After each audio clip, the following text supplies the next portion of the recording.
Good evening everybody. हम ये देखते हैं कि गुप्त काल में समाज की स्थिति कैसी थी। समाज में ब्राह्मणों का स्थान प्रभुत्व था, उनको विशिष्ट आदर और सम्मान दिया जाता था। उसके बाद क्षत्रिय आचार्य उपाध्याय भी कहा जाता था। गुप्त काल में ब्राह्मण के उत्पन्न राजनीतिक उथल पुथल के कारण ब्राह्मणों को अनेक व्यवसाय भी अपनाने पड़े थे। मेधा तिथि के अनुसार विदेशी आक्रमण से अधिक खतरा था और सामाजिक व्यवस्था का भय उत्पन्न हो जाया करता था। ब्राह्मण शास्त्र ग्रहण कर सकते थे। माने यहाँ पे हम ये देख रहे हैं कि ब्राह्मण भी शस्त्र उपयोग में लाते थे। उस समय विदेशी आक्रमणकारियों का विशेष रूप से खतरा था। मेघा तिथि के अनुसार विदेशी आक्रमणों को अधिक खतरा था, जिससे सामाजिक व्यवस्था उथल पुथल हो रही थी। मनु पर टीका करते हुए मेघा तिथि ने वेतन के ब्राह्मणों को सेनापति तथा राजपथ ग्रहण करने की अनुमति दी थी।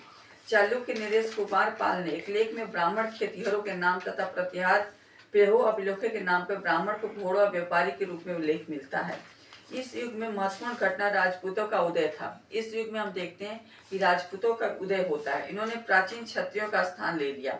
जो प्राचीन क्षत्रिय थे वही गुप्त काल में राजपूत होते हैं। इस काल में राजपूत शब्द लड़ाकू जातियों के लिए उपयोग किए जाते थे।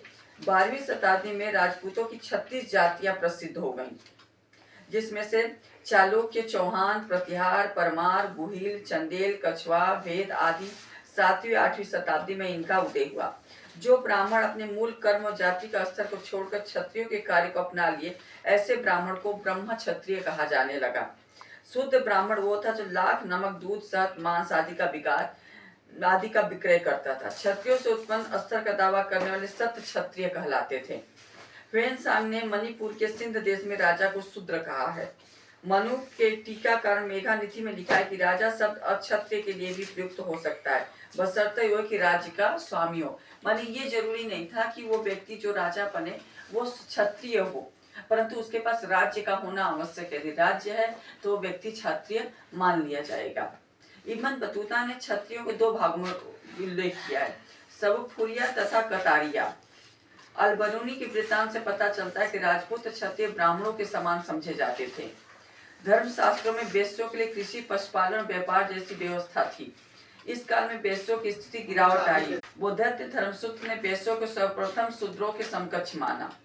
इस प्रकार हम देखते हैं कि शूद्रों की भी स्थिति थी। शूद्रों को चंडाल और राक्षस कहा जाता था।